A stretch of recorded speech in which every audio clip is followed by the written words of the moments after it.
ಹೋಗಲ್ಲ. ಅಯ್ಯೋ ಬೆನ್ನ ಹತ್ತಿದ್ ಬೇತಾಳ ಕಣೆ, ಅವಳು ನಿನ್ ಬಿಡಲ್ಲ. ಕುಡಿ ಸುಮ್ನೆ. ಕೊಡ ಇಲ್ಲಿ.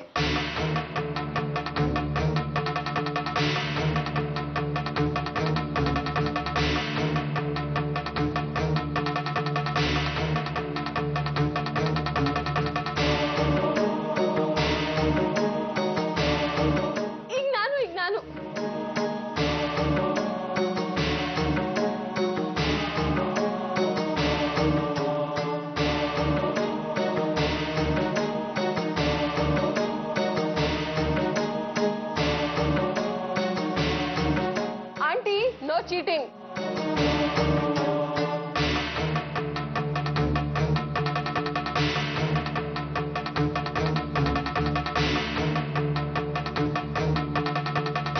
ಬೇಗ ಕುಡೀರಿ ಅಮ್ಮ, ತಣ್ಣಗಾಗತ್ತೆ.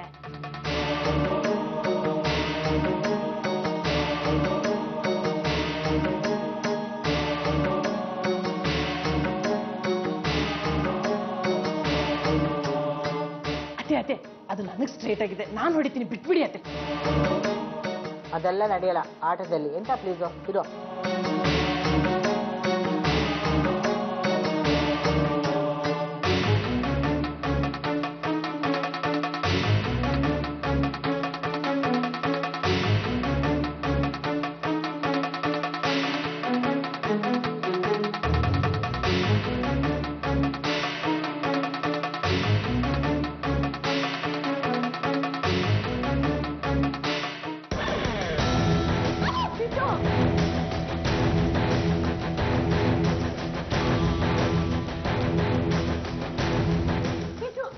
ಜಾಸ್ತಿ ಏಟಾಯ್ತೇನೆ?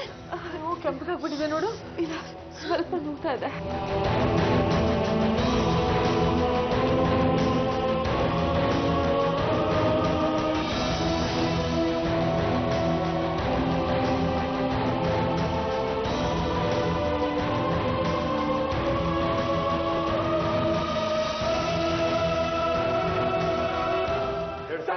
ಗನ್ಯಾರಿ ಕೊಟ್ಟೆ ಹೇಳೋ.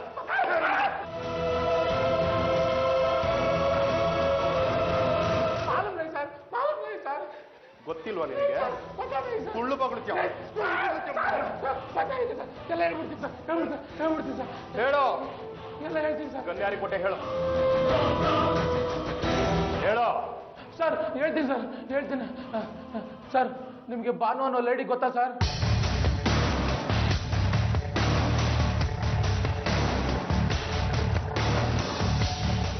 ಅವಳಿಗೂ ಈ ಕೇಸ್ಗೂ ಏನ್ ಸಂಬಂಧ? ಸರ್ ಆ ಲೇಡಿ ನನ್ಗೆ ಗೊತ್ತಿಲ್ಲ ಸರ್. ಆ ಲೇಡಿ ಜೊತೆ ರಾಕಿ ಅಂತ ಇರ್ತಾನೆ ಸರ್.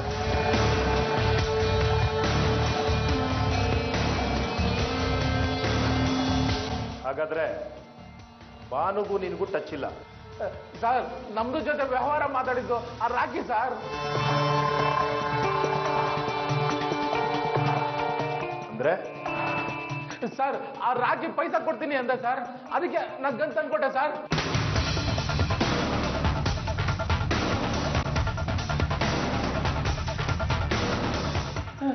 ಇಷ್ಟು ಇನ್ಫಾರ್ಮೇಶನ್ ಸಾಕು. ಮರಿಯಪ್ಪ ಸರ್, ಆ ಮೊದಲು ರಾಕಿ ಎತ್ತಾಕೆ ಬಂದು ಇವ್ರ ಜೊತೆಗೆ ಯಾಕೆ ಮಾರಿ ಹಬ್ಬ ಮಾಡಿಬಿಡೋಣ ಸರ್. ನಡೀರಿ ಮತ್ತೆ. ಬನ್ನಿ ಸರ್.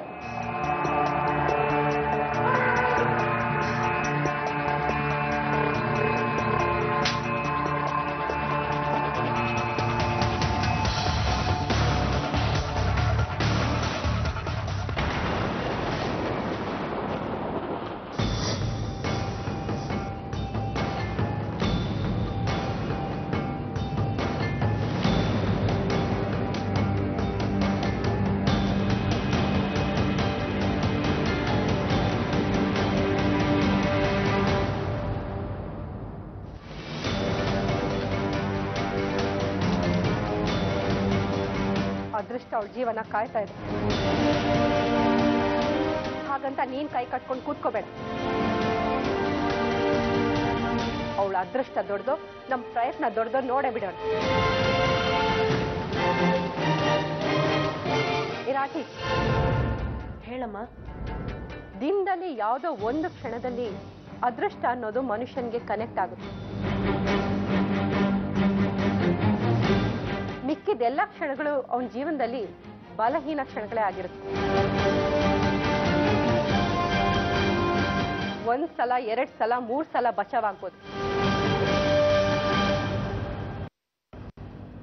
ಎಂಗೇಜ್ ಬರ್ತಾ ಇದೆಯಲ್ಲ, ಪ್ರತಿ ಸಲನೂ ಅದೃಷ್ಟ ಹಾತ್ ಕೊಡೋದಿಲ್ಲ. ಯಾರ ಜೊತೆ ಮಾತಾಡ್ತಿದ್ದಾಳೋ ಏನೋ. ಛೇ, ಏನ್ ಮಾಡೋದೀಗ? ಮುಂದಿನ ಅಟೆಂಪ್ಟ್ನ ಶುರು ಮಾಡು. ಆಯ್ತಮ್ಮ.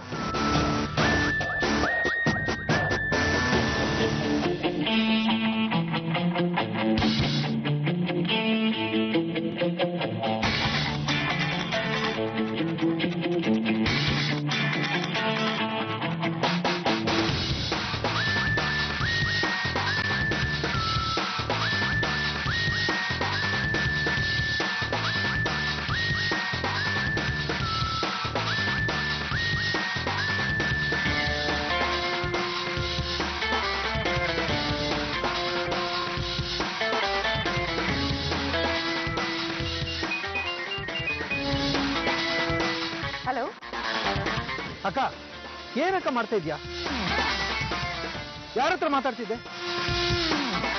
ನಾನು ಆಗ್ಲಿಂದ ಫೋನ್ ಮಾಡ್ತಾ ಇದ್ದೀನಿ. ಎಂಗೇಜ್ ಬರ್ತಿತ್ತು. ರಾತ್ರಿ ಯಾವುದೋ ಇಂಪಾರ್ಟೆಂಟ್ ಕಾಲ್. ಏನ್ ವಿಷಯ ಹೇಳು. ಅಯ್ಯೋ, ಏನ್ ವಿಷಯ ಅಂತ ಕೇಳ್ತಿದ್ಯಲ್ಲಕ್ಕ? ಮೇಲಿಂದ ಮೇಲೆ ನಂಬುಡಿಕೆ ಕೊಡ್ಲಿ ಇಟ್ಟು ಬೀಳ್ತಾ ಇದೆ. ಯಾಕೆ, ಏನಾಯ್ತು? ಅಕ್ಕ, ಪಿಸ್ತೂಲ್ನ ನಮಗೆ ಸಪ್ಲೈ ಮಾಡ್ತಿದ್ನಲ್ಲ ಅಜ್ಮಲ್ ಅಂತ, ಅವನ್ನ ಪೊಲೀಸ್ನವರು ಅರೆಸ್ಟ್ ಮಾಡ್ಕೊಂಡು ಹೋದ್ರು.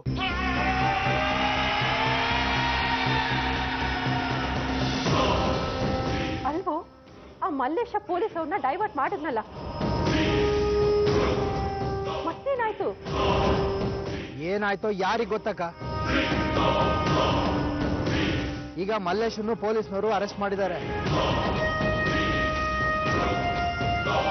ಅವನು ಅವ್ರ ಜೊತೆನೇ ಇದ್ದ. ನಾನು ಸ್ವಲ್ಪದ್ರಲ್ಲಿ ಬಚಾವಾದೆ. ಇಲ್ದೆ ಹೋಗಿದ್ರೆ ನಾನು ಅಂದಾರೆ. ಖಂಡಿತ ಅಜ್ಮಲ್ ನನ್ನ ಬಗ್ಗೆ ಬಾಯ್ ಬಿಟ್ಟಿರ್ತಾನೆ. ಅದಕ್ಕೆ ಆಗ್ಲಿಂದ ಬೇರೆ ನಂಬರ್ಗಳಿಂದ ಫೋನ್ ಬರ್ತಾ ಇತ್ತು. ನಾನು ಅಟೆಂಡ್ ಮಾಡಕ್ ಹೋಗಿಲ್ಲ ಅಕ್ಕ. ಅಕ್ಕ, ಯಾವುದಕ್ಕೂ ನೀನು ಹುಷಾರು. ಮನೆಗೆ ಪೊಲೀಸ್ನವ್ರು ಬಂದ್ರು ಬರ್ಬೋದು.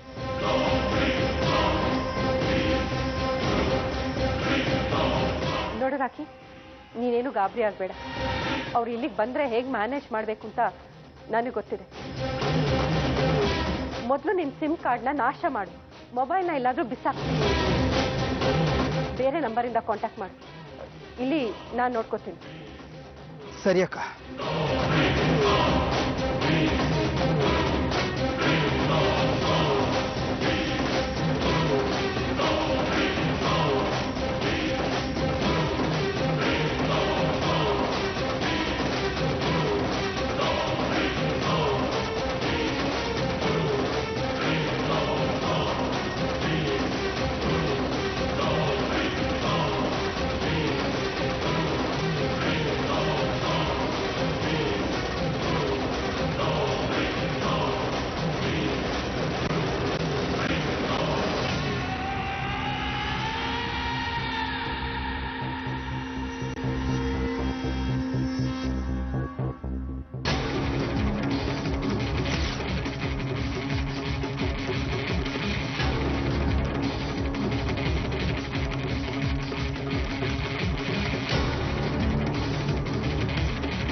ಹಲೋ ಇನ್ಸ್ಪೆಕ್ಟರ್, ಬನ್ನಿ ಕೂತ್ಕೊಳ್ಳಿ. ಕಾಫಿ? No thanks. ಸರಿ, ಏನು ವಿಷಯ? ಒಂದು ಎನ್ಕ್ವೈರಿ ಇತ್ತು. ಎನ್ಕ್ವೈರಿ ಎನ್ಕ್ವೈರಿ ಎನ್ಕ್ವೈರಿ ಏನ್ರಿ? ನಾನೇನು ಟೆರರಿಸ್ಟ, ನ್ಯಾಕ್ಸಲೈಟ, ದೇಶದ್ರೋಹಿನ? ಅದೇ ಗೊತ್ತಾಗಬೇಕಾಗಿರೋದು ಮೇಡಮ್. ನಾನೀಗ ಬಂದಿರೋದು ಜಯರಾಮ್ ಅವ್ರ ಶೂಟೌಟ್ ಕೇಸ್ ಬಗ್ಗೆ ಮಾತಾಡೋದಕ್ಕೆ. ನೋಡಿ, ಜಯರಾಮ್ ಅವ್ರಿಗೆ ಗುಂಡೇಟ್ ಬೀಳ್ದಿರೋ ಹಾಗೆ ತಪ್ಪಿಸ್ತೋಳು ನಾನು. ಶೂಟ್ ಮಾಡಿದವ್ರು ಯಾರು ಅಂತ ನೀವು ಕಂಡು ಹಿಡಿಬೇಕಾಗಿರೋದು. ಅದನ್ನು ವಿಚಾರಣೆ ಮಾಡೋದಕ್ಕೆ ಬಂದಿರೋದು ಈಗ. ಏನು? ಆ ಗುಂಡು ಜಯರಾಮ್ ಅವ್ರ ಕಡೆನೆ ಹಾರುತ್ತೆ ಅಂತ ನಿಮಗೆ ಹೇಗೆ ಗೊತ್ತಿತ್ತು?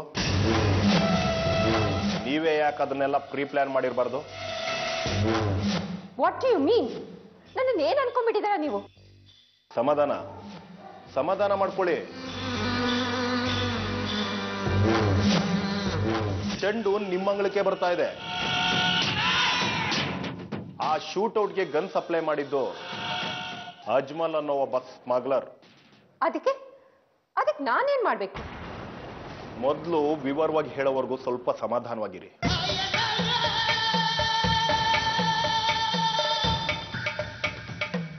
ಅವನು ಗನ್ ಸಪ್ಲೈ ಮಾಡಿರೋದು ನಿಮ್ಮ ತಮ್ಮ ರಾಖಿಗೆ.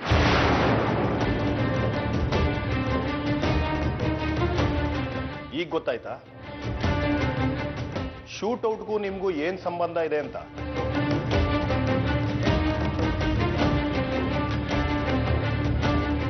ಇನ್ಸ್ಪೆಕ್ಟರ್, ಕೆಲ ವಿಷಯಗಳನ್ನ ಕ್ಲಾರಿಫೈ ಮಾಡ್ಕೊಂಡು ಆಮೇಲೆ ಮಾತಾಡ್ಬೇಕು. ಅಷ್ಟಕ್ಕೂ ರಾಕಿ ನನ್ನ ತಮ್ಮ ಅಂತ ನಿಮಗೆ ಯಾರು ಹೇಳಿದ್ರು?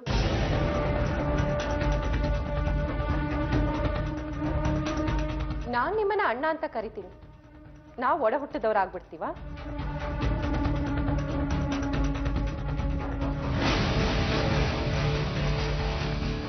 ಹಾಗಿದ್ರೆ ಅವನು ಯಾರು? ಯಾರೋ ಮೂರನೇವರಿಂದ ಪರಿಚಯ ಆಗಿದ್ದು. ಅಕ್ಕ ಅಕ್ಕ ಅಂತ ತುಂಬಾ ವಿಶ್ವಾಸದಿಂದ ಮಾತಾಡ್ತಿದ್ದ. ನಂಗೆ ಯಾರೂ ಇಲ್ಲ, ಕೆಲಸ ಕೊಡಿ ಅಂತ ಕೇಳ್ದ.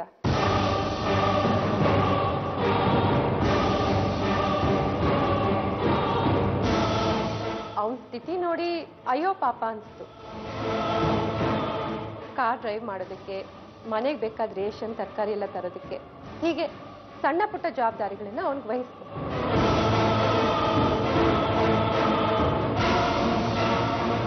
ಅಷ್ಟೇ ನನ್ಗೂ ಅವನಿಗೂ ಇರೋ ಸಂಬಂಧ. ನಿಜವಾಗ್ಲೂ ಅಷ್ಟೇನಾ? ಇನ್ಸ್ಪೆಕ್ಟರ್, ಅವನು ನನ್ನ ತಮ್ಮ ಅಲ್ಲ ಅಂತ ಪ್ರೂವ್ ಮಾಡೋದಕ್ಕೆ ನಮ್ಮ ಮನೆತನದ ವಂಶವೃಕ್ಷ ಏನಾದರೂ ತಂದ್ಕೊಡ್ಬೇಕಾ? ಹಾಗಾದ್ರೆ ಜೈರಾಮ್ ಅವ್ರನ್ನ ಶೂಟ್ ಮಾಡುವಂತ ಅಗತ್ಯ ಅವನಿಗೇನಿತ್ತು? ಅದನ್ನ ನೀವು ಅವನ ಹತ್ರನೇ ಕೇಳ್ಕೋಬೇಕು.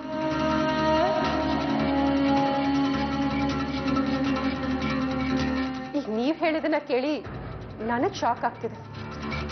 4 ಒಳ್ಳೆ ಮಾತಾಡಿದ ತಕ್ಷಣ ಒಳ್ಳೆಯವರು ಅಂತ ನಂಬಿಡ್ತೀವಿ. ಎದೆ ಬಗ್ಗೆ ನೋಡಕ್ಕಾಗುತ್ತಾ ಎಂತ ದುಷ್ಟರು ಅಂತ? ಸಿಕ್ಕಾಕೊಂಡಾಗ್ಲಿ ಅಸಲಿ ರೂಪ ಏನು ಅಂತ ಗೊತ್ತಾಗೋದು.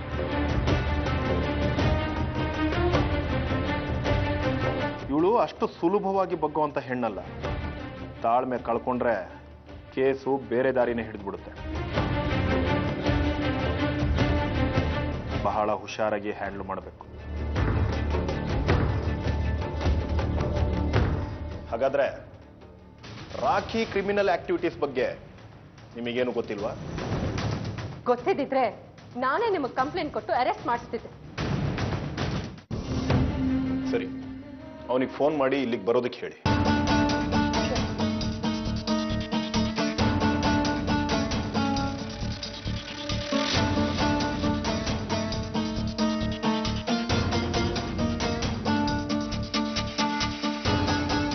Switch off. ಅವನು ಎಷ್ಟೊತ್ತಿಗೆ ಮನೆಯಿಂದ ಆಚೆ ಹೋದ? ಎಲ್ಲಿಗೆ ಹೋದ? ಬೆಳಿಗ್ಗೆನೆ ಹೋದ. ಎಲ್ಲಿಗೆ ಅಂತ ಹೇಳಿಲ್ಲ. ಸರಿ, ಒಂದು ವೇಳೆ ಅವನೇನಾದ್ರೂ ಮನೆಗೆ ಬಂದ್ರೆ ಅಥವಾ ಫೋನ್ ಮಾಡಿದ್ರೆ ನಮಗೆ ಇನ್ಫಾರ್ಮ್ ಮಾಡಿ. ಖಂಡಿತ ಇನ್ಸ್ಪೆಕ್ಟರ್, ಅವನು ಇಂಥವನು ಅಂತ ಗೊತ್ತಿರಲಿಲ್ಲ.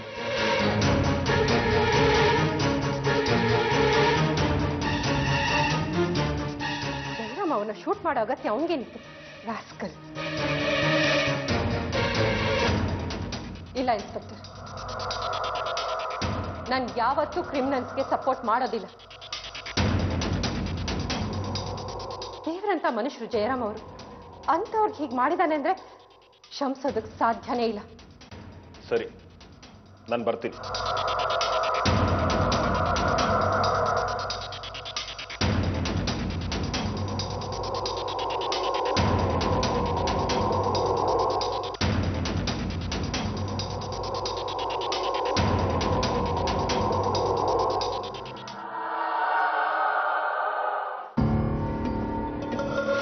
ಕೆಲವರು ಬದುಕೋದಕ್ಕೆ ಅಂತ ಆಕ್ಟಿಂಗ್ ಮಾಡಿದ್ರೆ ಇವಳು ಆಕ್ಟಿಂಗ್ನೇ ಬದುಕು ಮಾಡ್ಕೊಂಡಿದ್ದಾಳೆ. ನೋಡಿದ್ರ ಮರಿಯಪ್ಪ ಎಂತ ನವರಂಗಿ ಆಟ ಆಡಲು ಅಂತ. ಇವಳು ಹೇಳಿದಿನೆಲ್ಲ ನಂಬೋದಕ್ಕೆ ನಮ್ಮನ್ನ ಬಕ್ರಾಗಳು ಅಂದ್ಕೊಂಡಿದ್ದಾಳೆ. ಸರಿಯಾದ ಸಾಕ್ಷಿ ಇಲ್ದಿರೋದ್ರಿಂದ ನಾನು ಬಾಯಿ ಮುಚ್ಕೊಂಡು ಬರ್ಬೇಕಾಗಿ ಬಂತು. ಇಲ್ಲ ಅಂದಿದ್ರೆ ಮರಿಯಪ್ಪ ಸರ್ ನನ್ನ ಮಗ ಇಲ್ಲಿಗೆ ಬಂದರೂ ಬರಬಹುದು. ಈ ಮನೆ ಮೇಲೆ ಅವಳ ಮೇಲೆ ಒಂದು ಕಣ್ಣಿಟ್ಟಿರಿ. ಸರಿ ಸರ್. ನಿಮ್ಮ ಜೊತೆಗೆ ಸಿದ್ದಪ್ಪನೂ ಹಾಕೊಂಡು ರಾತ್ರಿ ಕಾವಲು ಕಾಯಿರಿ. ಆಯ್ತು ಸರ್.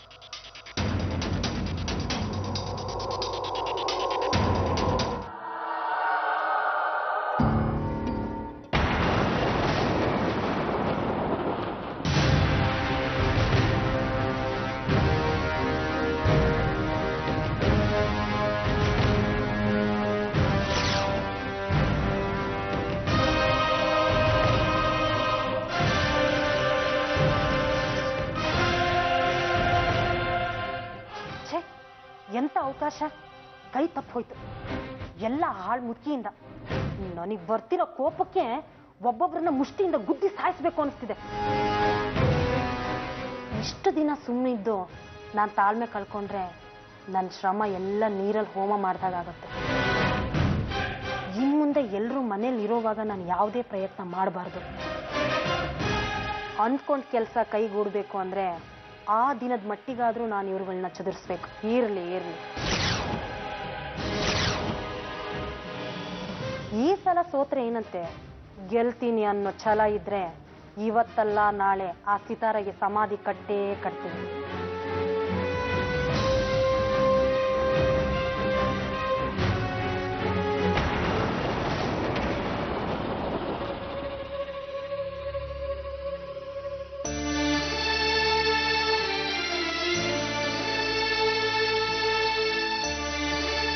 ಮನುಷ್ಯನಿಗೆ ಮಾತ್ರೆ ತಗೊಳ್ಳೋದು, ಇಂಜೆಕ್ಷನ್ ತಗೊಳ್ಳೋ ಅನಿವಾರ್ಯ ಬಿತ್ತು ಅಂದ್ಕೊಳ್ಳಿ.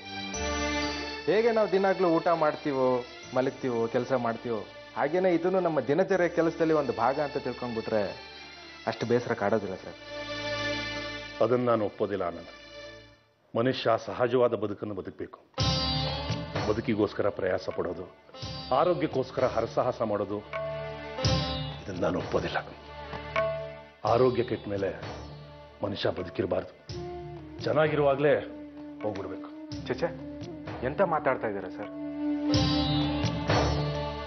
ಈಗಲೇ ನಿಮ್ಮನ್ನು ನೋಡಿದ್ರೆ ಒಂದು ಮದುವೆ ಮಾಡ್ಬೋದು, ಅಷ್ಟೇ ಹ್ಯಾಂಡ್ಸಮ್ ಆಗಿದ್ದೀರಾ. ಸುಮ್ಮನೆ ನನ್ನನ್ನು ಪುಸ್ಲಾಯಿಸೋದಕ್ಕೆ ಏನೇನೋ ಮಾತಾಡಬೇಡಿ ಸರ್. ಹೋಗಿ ಕನ್ನಡಿ ಮುಂದೆ ನಿಂತ್ಕೊಳ್ಳಿ. ಕನ್ನಡಿನೇ ಹೇಳುತ್ತೆ ನೀವೆಷ್ಟು ಚೆನ್ನಾಗಿದ್ದೀರಾ ಅಂತ. ಏನಿದ್ರಿ ಏನು ಬಂತು ಆನಂದ್? ನಮ್ಮ ವಂಶದಲ್ಲೇ ಯಾರಿಗೂ ಇಲ್ಲದೆ ಇರೋ ವ್ಯಾಧಿ ನನಗೆ ಒಕ್ಕರಿಸಿದೆಯಲ್ಲ. ನೋಡಿ ಸರ್, ಅದು ಇಂಥವ್ರಿಗೆ ಬರಬೇಕು ಬರಬಾರ್ದು ಅಂತ ಹೇಳೋದಕ್ಕಾಗೋದಿಲ್ಲ. ಆದರೂ ಈ ಇಂಜೆಕ್ಷನ್ ತಗೊಳ್ಳೋದು, ಮಾತ್ರೆಗಳನ್ನು ತಿನ್ನೋದು ನೋಡಿ ನೋಡಿ ನನಗೆ ವಾಕರಿಕೆ ಬಂದ್ಬಿಟ್ಟಿದೆ. ಅದನ್ನ ಯಾಕೆ ತಲೆಗೆ ಹಚ್ಕೋತೀರಾ ಸರ್? ನಾವು ಊಟ ಮಾಡ್ದಂಗೆ ತಟ್ಟೆ ತುಂಬ ಮಾತ್ರೆಗಳನ್ನ ಹಾಕ್ಕೊಂಡು ತಿಂತೀವ? ಇಲ್ಲ ತಾನೆ. ನೋಡಿ ಸರ್, 90 ವರ್ಷದ ಮುದುಕ ಹಾಸಿಗೆ ಹಿಡಿದು ನಾಳೆ ಸಾಯ್ತೀನಿ ಅಂತ ಗೊತ್ತಾದರೂ ಇನ್ನೂ ಸ್ವಲ್ಪ ಬದುಕಬೇಕು ಅಂತ ಆಸೆ ಪಡ್ತಾನೆ. ಅಂಥದ್ರಲ್ಲಿ ನೀವೇನು ಸರ್? ನೋಡಿ ಸರ್, ನಮಗೇನೋ ಆಗಿದೆ ಅಂತ ಚಿಂತೆ ಮಾಡ್ತಾ ಇದ್ರೆ ಅದೇ ನಮ್ಮನ್ನು ಹಿಂಡಿ ಹಿಪ್ಪೆ ಮಾಡಿಬಿಡುತ್ತೆ. ಬಟ್ ನನಗೇನೂ ಆಗಿಲ್ಲ ಅಂತ ಭಾವಿಸಿದ್ರೆ ಅದೇ ನಿಮ್ಮಲ್ಲಿ ಹೊಸ ಹುರುಪನ್ನ ಹುಟ್ಟಾಕತ್ತೆ ಸರ್.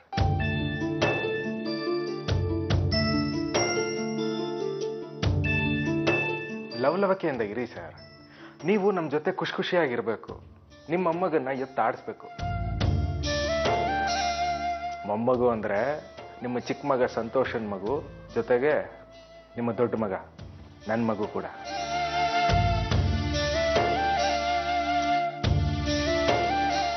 ನೀವು ನನ್ನ ಮಗ ಇದ್ದಾಗೆ. ನೀವು ನನ್ನ ಜೊತೆಗಿದ್ರೆ ಅದೊಂದು ರೀತಿ ಸಂಜೀವನಿ ಇದ್ದಾಗೆ. ಚಿಂತೆಯ ಪೊರೆ ಕಳಚಿ ಅದರ ಮೇಲೆ ಅಮೃತಾನ ಸಿಂಪಡಿಸ್ಬಿಡ್ತೀರ. ಆನಂದ್, ಒಂದು 2 ದಿವಸದ ಮಟ್ಟಿಗೆ ಎಲ್ಲಾದರೂ ಊರಾಚೆ ಹೋಗಿ ಬರೋಣ ಅನ್ನಿಸ್ತಾ ಇದೆ. ಅಯ್ಯೋ, ಧಾರಾಳವಾಗಿ ಹೋಗಿ ಬನ್ನಿ ಸರ್. ನಿಮ್ಮ ಮನಸ್ಸಿಗೂ ಉಲ್ಲಾಸ ಸಿಗುತ್ತೆ. ಹೋಗಿ ಬನ್ನಿ ಅಂದರೆ ನನ್ನೊಬ್ಬನ್ನೇ ಸಾಕಾಗಬೇಕು ಅಂತಿದ್ದೀರಾ? ನನ್ನ ಜೊತೆ ನೀವು ಬರಬೇಕು. ಮೈಸೂರು ಹತ್ರ ನನ್ನೊಂದು ಫಾರ್ಮ್ ಹೌಸ್ ಇದೆ. 1-2 ದಿವಸ ಅಲ್ಲಿ ಹ್ಯಾಪಿಯಾಗಿತ್ತು ಬರೋಣ, ಏನಂತೀರಾ? ಸರಿ ಸರ್, ನಿಮಗೋಸ್ಕರ ಬರ್ತೀನಿ.